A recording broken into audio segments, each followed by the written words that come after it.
तो अगर वो रिवीजन के चक्कर में तुम्हें निकाल रहे थे क्लास से बाहर तो कोई नहीं, तुम्हारे ये बोलने के बाद तो वो डेफिनेटली इस सिचुएशन में तुम्हें क्लास से बाहर नहीं निकाल सकते, ठीक है।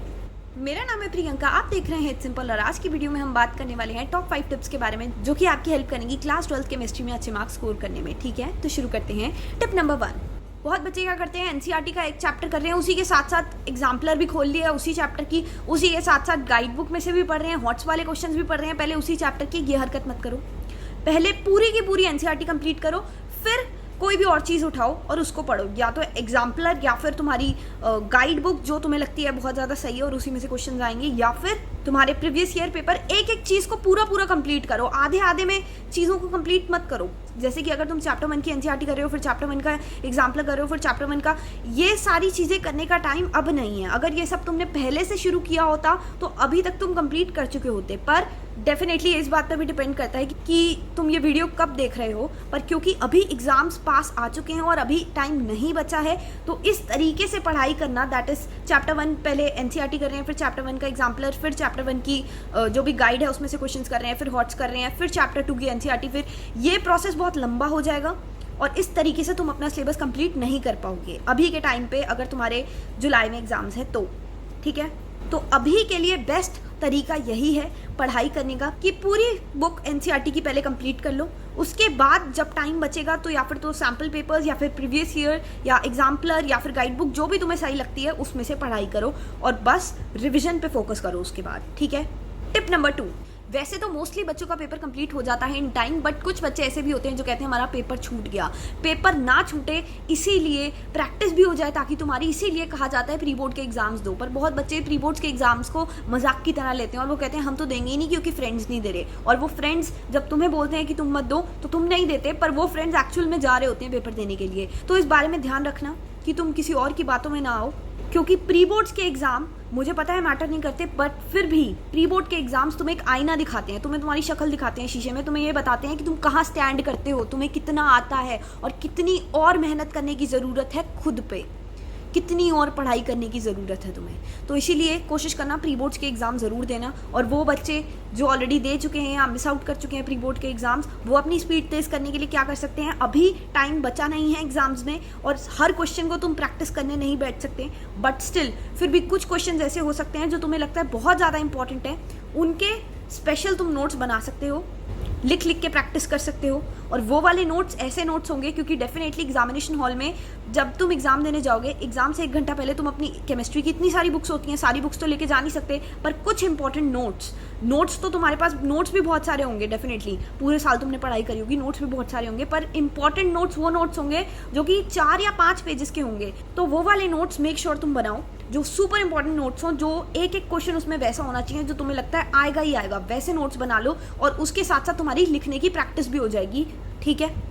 और कोशिश करना कि एग्जामिनेशन हॉल में तुम टाइम का बहुत ध्यान रखो ताकि तुम्हारे कोई भी क्वेश्चन छूटे ना, और कुछ भी ऐसा ना हो कि यार तुम कहो कि आता तो था पर मैं अटेम्प्ट नहीं कर पाई क्योंकि टाइम नहीं था, ये हालत ना हो। इसीलिए मेक श्योर या तो तुम एग्जामिनेशन हॉल में घड़ी पहन के जाओ, नहीं पहन के जाना चाहते कोई नहीं, एग्जामिनर से टाइम पूछ लेना, एग्जामिनर कोई मना नहीं करेंगे टाइम बताने में। हाँ, कुछ एग्जामिनर्स रूड होते हैं, वो तुम्हें टॉन्ट मार सकते हैं कि अपनी घड़ी भूल गए, ऐसे कैसे भूल गए, तो उनकी बातों पर ध्यान मत देना, तुम पूछ लेना टाइम फिर भी, ठीक है, ताकि तुम्हारे दिमाग में एक रेफरेंस पॉइंट बना रहेगा कि कितनी देर है, कितना टाइम बचा और तुम्हें कितनी देर में एग्जाम खत्म करना है, ठीक है। टिप नंबर 3, ये टिप है पी ब्लॉक के बारे में। बहुत बच्चे कहते हैं बहुत लंबा चैप्टर है, बात के लिए छोड़ देते हैं। किसी भी चैप्टर को कम मत समझो, उसकी मार्किंग स्कीम देखो और उस अकॉर्डिंगली डिसाइड करो कि तुम्हें कौन सा चैप्टर कब करना है, या फिर बहुत बच्चे पढ़ चुके होंगे कब रिवाइज करना है, प्रॉपर टाइम टेबल बनाना। पी ब्लॉक को स्पेशली मत छोड़ना, बहुत ज़्यादा स्कोरिंग चैप्टर है, करके जाना। और अगर तुमसे नहीं हो पा रहा है तो डेफिनेटली सैम्पल पेपर और प्रीवियस ईयर पेपर को रेफर करना, और उनमें से हो सकता है तुम्हें आइडिया लग जाएगी किस टाइप के क्वेश्चन आते हैं। वैसे तो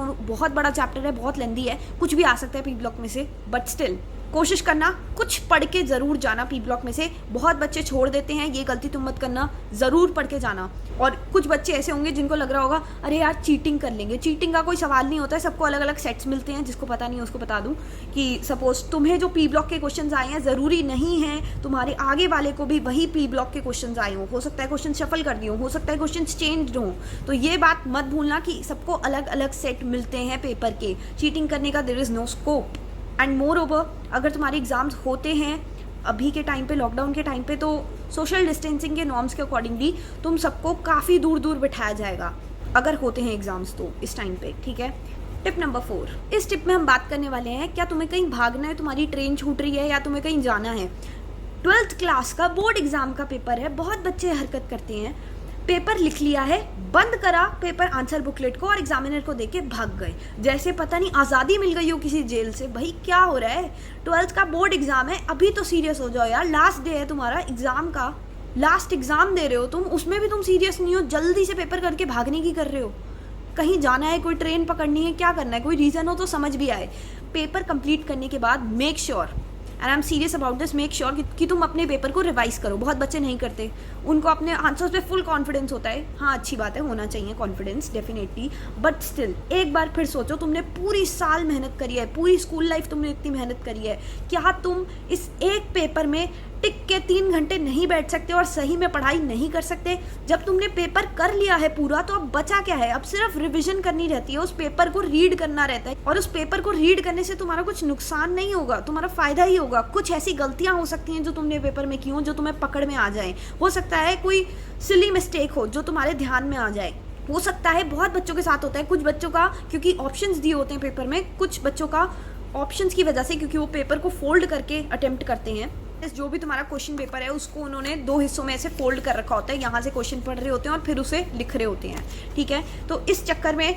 कभी कभार उनका कोई क्वेश्चन रह जाता है, तो मेक श्योर कि तुम अपने पेपर को कंप्लीट करने के बाद जब तुमने एग्जाम दे दिया है, एक बार पूरा पढ़ लो, रिवाइज कर लो, देख लो कि कहीं कोई क्वेश्चन तो नहीं रह गया, कहीं कोई सिली मिस्टेक है जो तुम पकड़ सकते हो, जिसकी वजह से तुम्हारे मार्क्स ना कटें। भागने की मत करो, अच्छे से रिवाइज करो। जब तुम सेटिस्फाई हो जाओ कि हाँ मैंने पेपर पूरा चेक कर लिया है, सब कुछ सही लग रहा है, फिर ही एग्जामिनर को दो और फिर निकलो अपने एग्जामिनेशन हॉल से। हाँ मुझे पता है बहुत सारे एग्जामिनर्स ऐसे होते हैं, कभी कभार हमें मिलते हैं एग्जामिनेशन हॉल में, जो कहते हैं पेपर कर लिया ना अब निकलो। उनकी बातों पे ध्यान मत दो, ऐसा कोई भी रूल नहीं है कि तुमने पेपर कंप्लीट कर लिया है तो तुम रिवाइज नहीं कर सकते, ऐसा कोई रूल नहीं है। तो तुम रिवाइज करो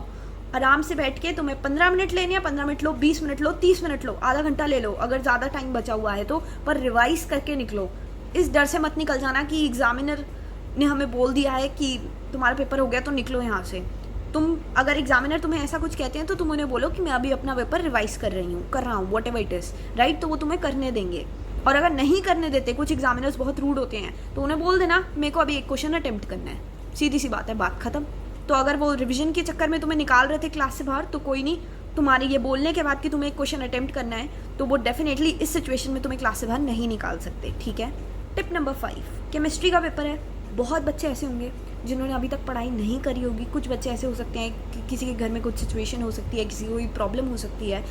और अभी क्योंकि इतना ज़्यादा स्ट्रेसफुल टाइम चल रहा है हम सभी के लिए, तो जितना भी पढ़ा है, जितना भी आता है, उसको पहले अच्छे से रिवाइज कर लो ताकि तुम्हें कॉन्फिडेंस मिल जाए कि हाँ यार आता है, इतना तो हम पास तो हो ही जाएंगे। और जितना रहता है उसके लिए प्रॉपर टाइम टेबल बनाना शुरू करो। टाइम टेबल भी ऐसा होना चाहिए, दिन का बना रहे हो कि सुबह के 6 बजे से 7 बजे तक, 7 से 8, 8 से 9, प्रॉपर 1-1 घंटे का टाइम डिनोट होना चाहिए हर एक चीज़ को। और प्रॉपर सही में फेक टाइम टेबल्स मत बनाना, सही में लिखना कि तुम किस टाइम क्या कर रहे हो। सपोज तुमने 1 घंटा तुम रेडी हो गए, जो भी तुम्हें करना था, ब्रश कर लिया, बात कर लिया, what ever it is, right, तुमने 2 घंटे फिर यहाँ पर रिविजन करी चैप्टर 8 की, फिर 9 to 10 तुमने फिर से ब्रेक ली खाना वाना खाने के लिए, फिर 10 से 11 तुमने क्या किया। प्रॉपर टाइम टेबल होना चाहिए हर दिन का, ताकि तुम्हें पता चले तुम्हारे पास कितना टाइम रहता है और तुम सीरियस हो जाओ अपने टाइम को लेके। क्योंकि बहुत बच्चे अगर 5 दिन भी होते हैं तो अंडर एस्टिमेट करते हैं इस चीज़ को कि हमारे पास 5 दिन बचे हैं, 5 में से 3 दिन वो बेकार कर देते हैं टीवी देख के, फ़ोन चला के या बेकार की चीज़ें करके, और बाकी 2 दिन पढ़ते हैं और फिर जाते हैं एग्जाम देने। ये गलती तुम मत करना। जितने भी दिन बचे हैं अच्छे से टाइम टेबल बनाओ, उस टाइम टेबल को प्रॉपरली फॉलो करो, तभी जाके कहीं तुम अपने ड्रीम स्कोर को, ड्रीम मार्क्स को अचीव कर पाओगे और अपनी फेवरेट कॉलेज में एडमिशन ले पाओगे,